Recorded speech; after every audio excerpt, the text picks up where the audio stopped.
Bugün Diyarbakır'da en değerli varlıklarını, çocuklarını terör örgütünün elinden kurtarmak için cesurca mücadele eden ailelerimizin, annelerimizin yanlarında olmak için geldik. Bildiğiniz gibi ilk olarak 22 Ağustos'ta Hacire Anne burada bir eylem başlatmıştı. Ardından her gün başka ailelerimizin katılımıyla bu eylem devam etmekte. Bugün de ben oradayken bir annemiz daha katıldı. Buradaki her bir ailemizin apayrı hikayesi var, acıları var. Çobanlık yaparken, yolda seyahat ederken 13-14 yaşlarında çocukları terör örgütü tarafından kaçırılan aileler var. Ailelerimiz bize bugün fakirlikle büyüttüklerini, yoksullukla büyüttüklerini, hazır bezler yokken onları büyüttüklerini, büyük bir zorluklarla büyüttüklerinden bahsettiler.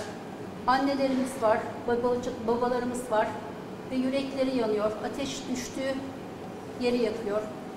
Hepsi de Hacire Akar'ın yaktığı meşaleyi şimdi birebir daha da fazla çoğaltmakla devam ediyorlar ve çocuklarımıza kıymayın diyerek de teröre karşı dik duruyorlar.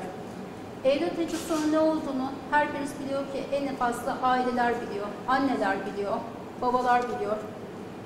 Biz Kürdüyle, Türküyle halkımız bugün teröre karşı verilen kararlı mücadeleyle tam anlamıyla destekliyor ve bu terörden kurtulmak istiyor halkımız.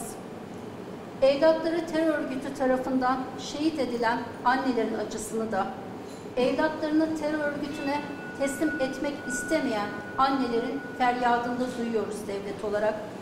Türkiye doğusundan batısına, kuzeyinden güneyine, yüreğine ateş düşmüş analarla dolu. Anadolu olması hasebiyle biz inanıyoruz ki bu terörü de anneler bitirecek, analar bitirecek. Çünkü milletimiz artık daha fazla can yanmasın, daha çok ocağa ateş düşmesin istiyor. Diyarbakır anneleri de yaptıkları oturma eylemleriyle aynı zamanda teröre karşı yeter artık mesajı veriyorlar. Acılarını yüreğimizde duyuyoruz. Milletimiz adına onlara destek olmayı da bir görev addediyoruz. Burada annelerin evlatları için çırpınışları var. Buradaki anneler hayattaki en değerli varlıklarını, evlatlarını eli kanlı bir terör örgütünün elinden kurtarma mücadelesi vermekteler. Biz bu mücadelede annelerin, ailelerinin yanındayız.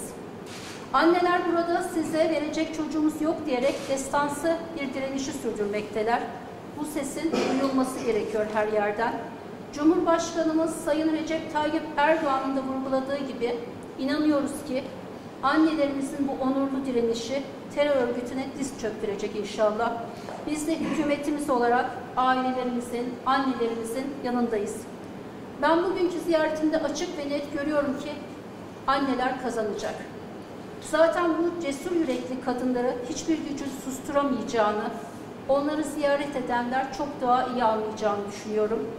Buradan tüm STK'larımızı, sanatçılarımızı, akademisyenlerimizi, basın mensuplarımızı bu sesi duyurmaya davet ediyorum. Tarih bugünleri annelerin destansı mücadelesine destek verenleri de bu sesi duymayanları, susanları da yazacak. Hep beraber diyelim ki gelin hep beraber annelerimizin sesine ses olalım. Gelin teröre karşı tek yürek olalım diyoruz ve bu terör artık bitsin, anneler kazansın diyoruz hep beraber. Teşekkürler arkadaşlar.